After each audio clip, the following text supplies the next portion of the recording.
Atos dos Apóstolos, capítulo 15, nós leremos a partir do verso 36. Atos dos Apóstolos, capítulo 15, e nós leremos a partir do verso 36. E a palavra do Senhor nos diz assim: alguns dias depois, disse Paulo a Barnabé: voltemos agora para visitar os irmãos por todas as cidades nas quais anunciamos a palavra do Senhor, para ver como passam.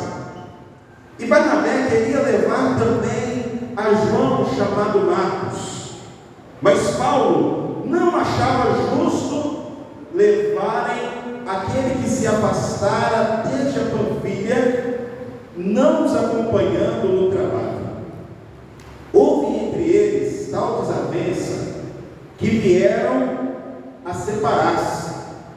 Então Barnabé, levando consigo a Marcos, navegou para Chipre. Que o Senhor possa nessa manhã abençoar a sua palavra aos nossos corações, em nome de Jesus. Amém. Que eu seja somente o instrumento do Senhor, no compartilhar das verdades eternas da palavra do nosso Deus aos nossos corações.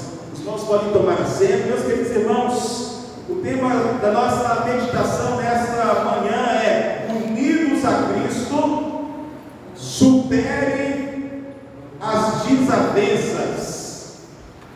E é interessante nós considerarmos que o capítulo 15 de Atos dos Apóstolos é um capítulo, meus queridos irmãos, movimentado do ponto de vista relacional. O capítulo 15 do livro de Atos, nós temos pelo menos duas discussões. Observe os dois primeiros versos desse capítulo.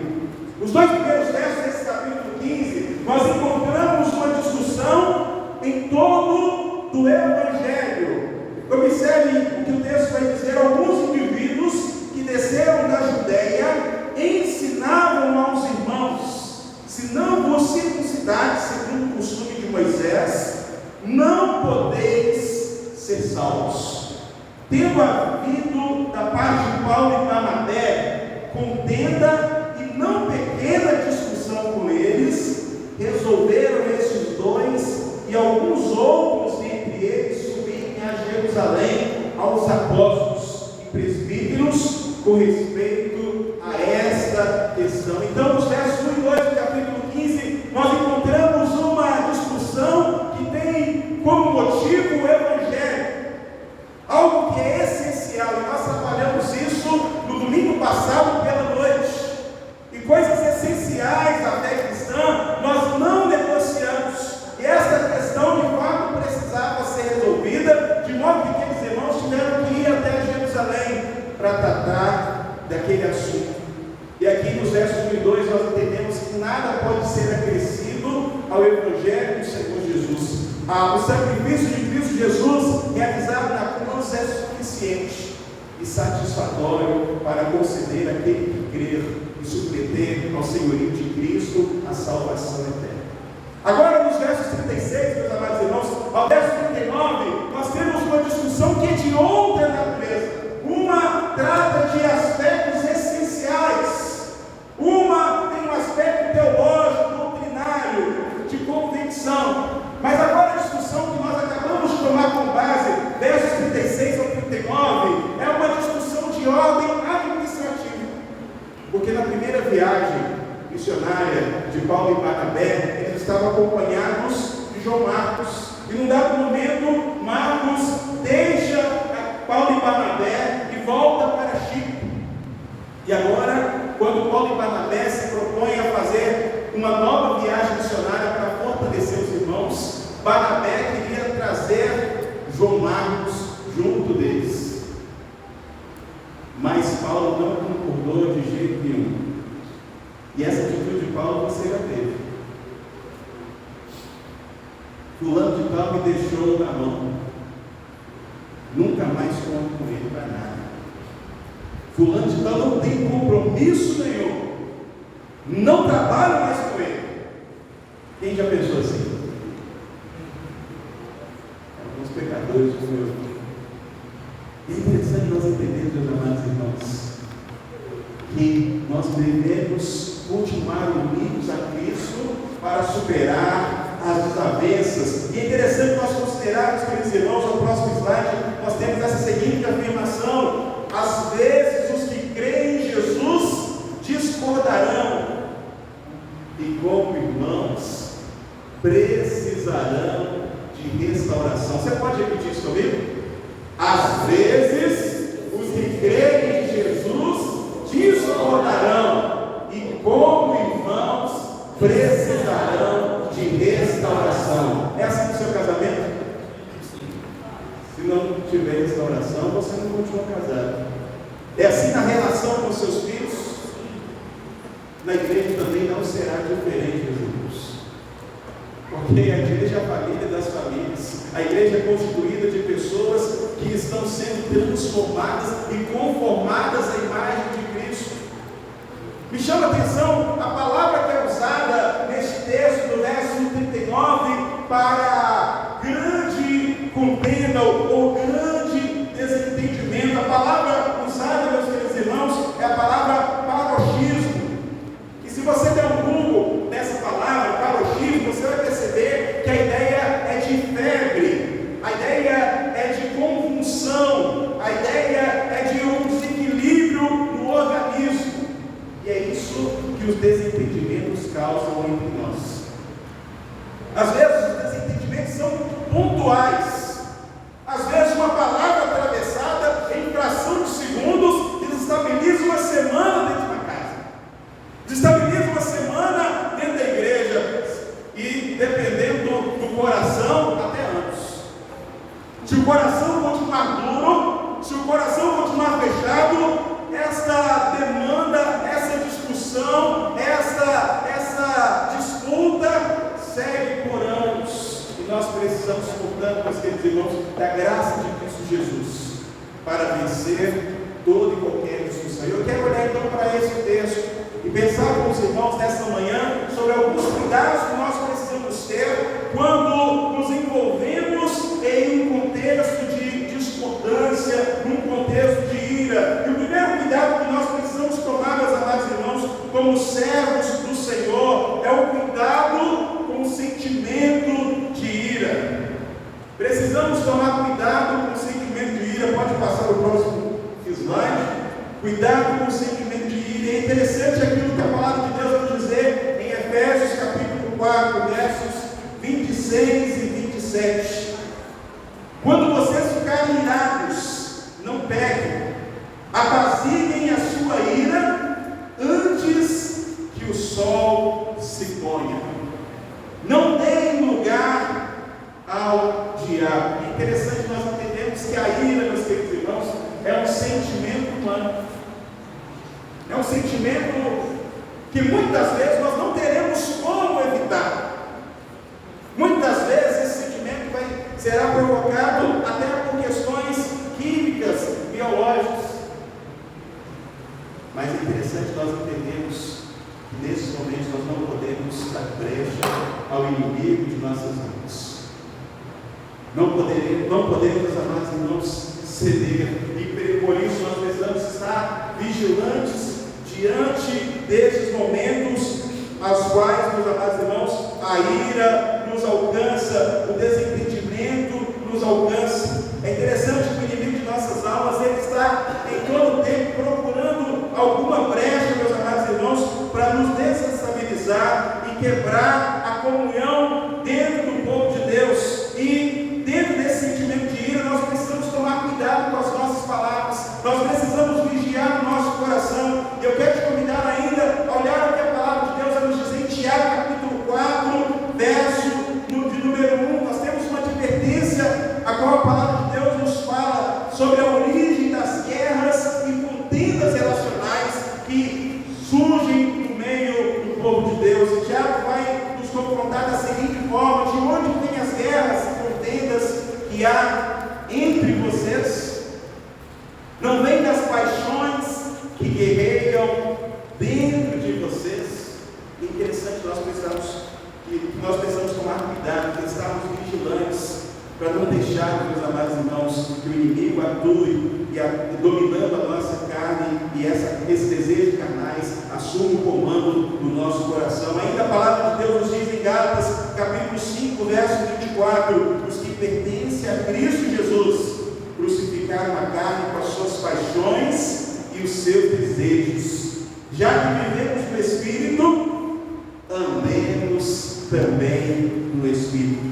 Então, o primeiro cuidado que nós precisamos ter na nossa vida, quando discordarmos de alguém aqui da igreja, da família, do trabalho, do trânsito, onde estivermos, meus queridos irmãos, é cuidado com o sentimento de ira.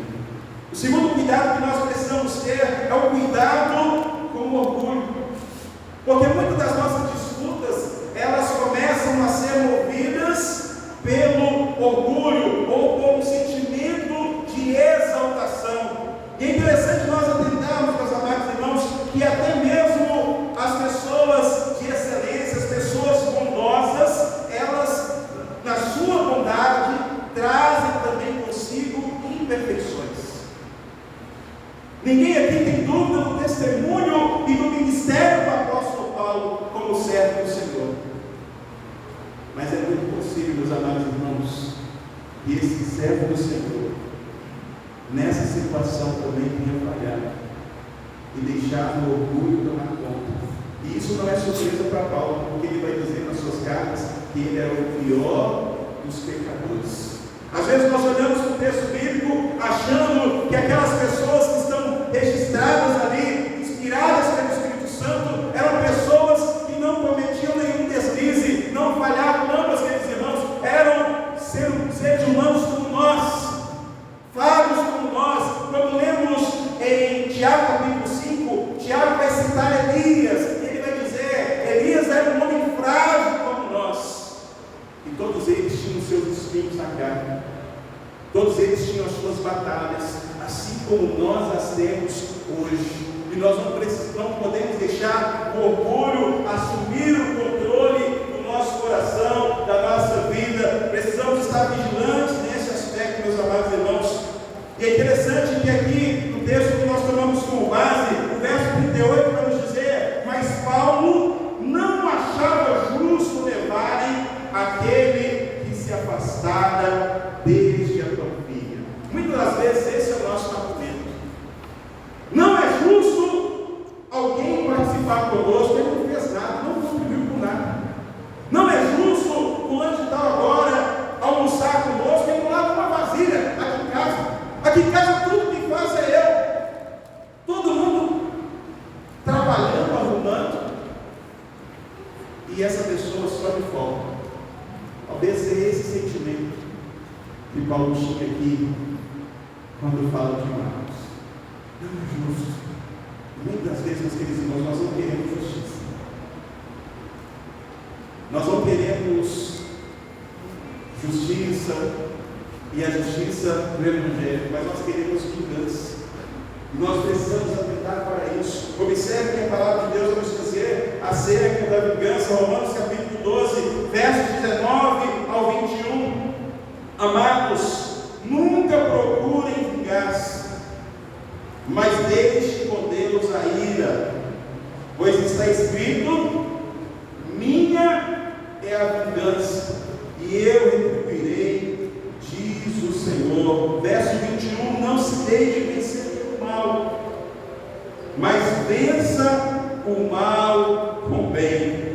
Nós precisamos tomar cuidado com o orgulho, meus amados irmãos, nos revestindo com toda humildade.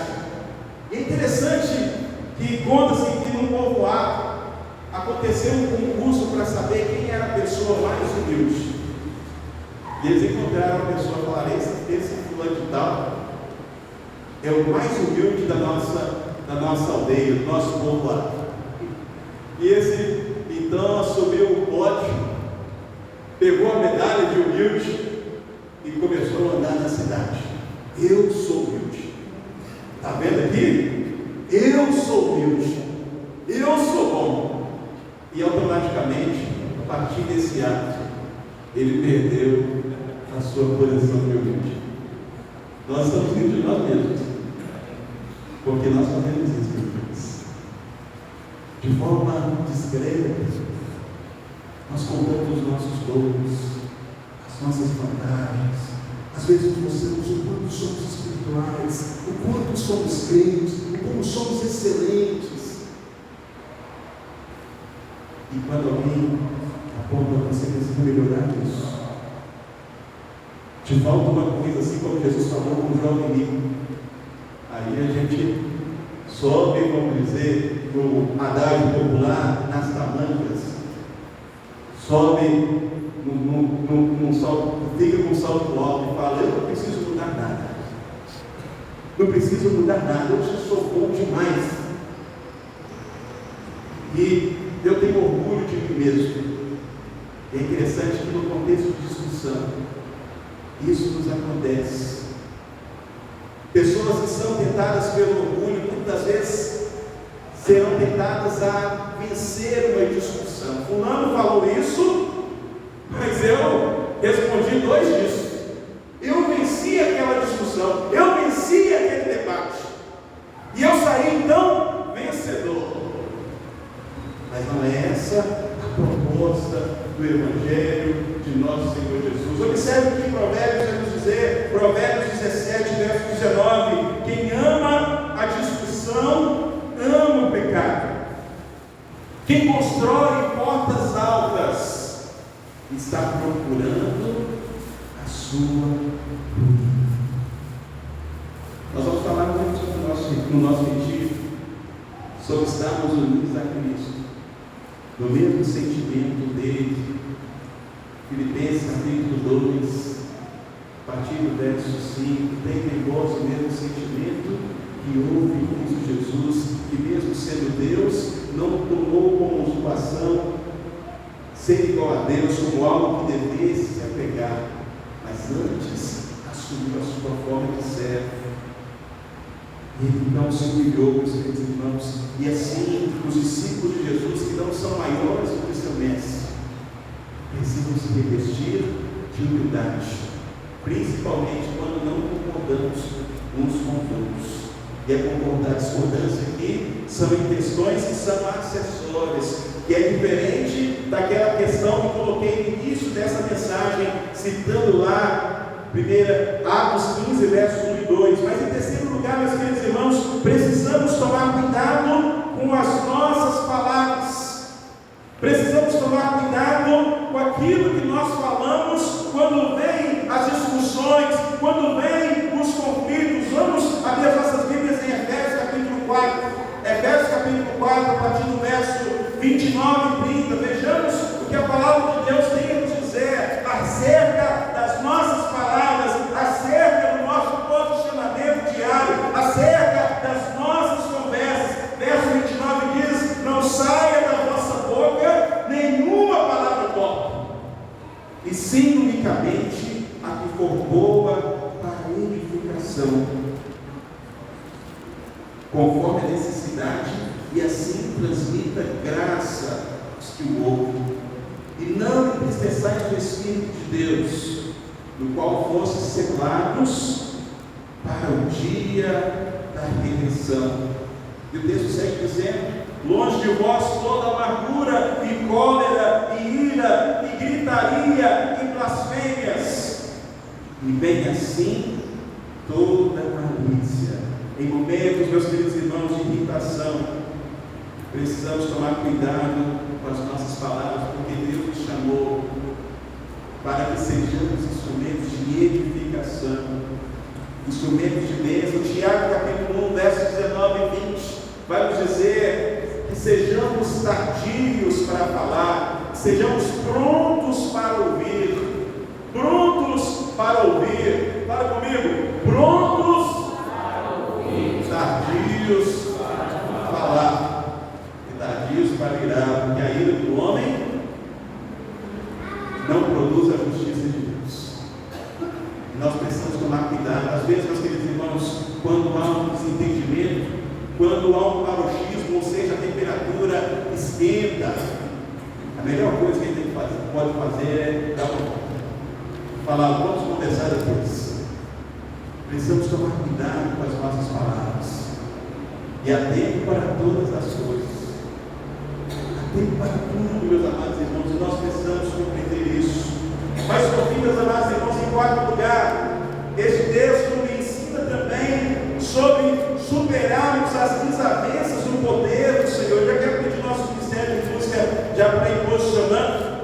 Superarmos as desavenças no poder do Senhor. E precisamos entender que Atos 15, versos 36 e 39, foi um desentendimento pontual, não foi uma discussão que perdurou por toda a vida de Paulo ou por toda a vida de Barnabé ou de João Marcos.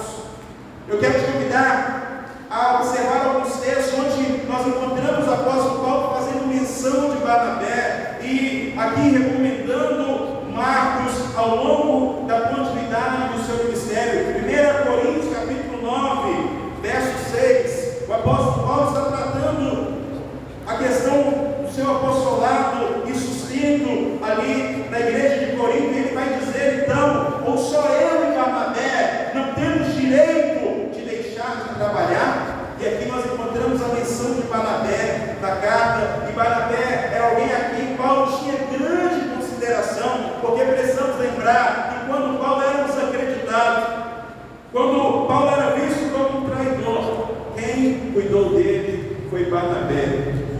Colossenses capítulo 4, verso 10, nós encontramos aqui uma recomendação acerca de João Marcos. Colossenses 4, 10 vai nos dizer: Aristarco, que está preso comigo, nos saúda, e Marcos, o sobrinho de Barnabé, acerca do qual já recebestes mandamentos. Se ele for ter convosco, recebei. Ainda, meus queridos irmãos, em Filemão, versos 23 e 24, nós encontramos aqui Marcos sendo reconhecido como um dos cooperadores do Evangelho, quando o texto vai dizer: Epáfras, meu companheiro de prisão, por causa de Cristo Jesus, envia-lhes saudações. Assim como também Marcos, Aristarco, Demas e Lucas, meus cooperadores. E por fim, 2 Timóteo capítulo 4, verso 11, Paulo vai dizer, próximo ao seu martírio: só Lucas está comigo, traga Marcos com você, porque ele é útil para o ministério. Bem verdade que no primeiro momento Paulo disse: nós não queremos Marcos conosco. Mas ao longo da caminhada, Paulo foi tratado também com Deus. Certamente Marcos foi tratado com Deus, e eles puderam continuar unidos a Cristo, realizando a missão do Senhor. E esse é o meu desejo de oração para todos nós, como igreja, nessa manhã: que unidos a Cristo, vençamos toda e qualquer desavença, toda e qualquer diferença, e no poder do Senhor vivamos o perdão. Não há relacionamento de longo prazo, meus amados irmãos, sem a prática do perdão. Eu quero te convidar a ficar de pé para juntos orarmos ao Senhor. Quem sabe, neste momento, o Espírito trará à sua memória algo que você ainda precisa resolver, algum relacionamento que for quebrado e que precisa de reconciliação, algum ressentimento. E talvez, meu querido irmão, o que você vai conseguir fazer em relação a essas demandas é orar ao Senhor. Eu entendo que o perdão não é algo automático, ou algo que nós vamos fazer mecanicamente, mas é algo que se realiza com decisão e dependência do Espírito Santo. Por isso eu quero te convidar a fechar seus olhos, a falar com Deus neste momento. Quem sabe você tem um caderninho com anotações de ressentimentos, de desapontamentos, de frustrações. Está na hora de liberar essa trouxa. Está na hora de apagar essa lista com o perdão do Senhor Jesus. Olha o Senhor neste momento, enquanto estivermos cantando, converse com Deus, fale com o Senhor e ore para que a igreja dele, aqui no João Pinheiro e em todos os lugares da face da terra, siga unida, superando toda e qualquer diferença e avançando no cumprimento da missão, no nome de Jesus.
Seja sobre o teu povo desde agora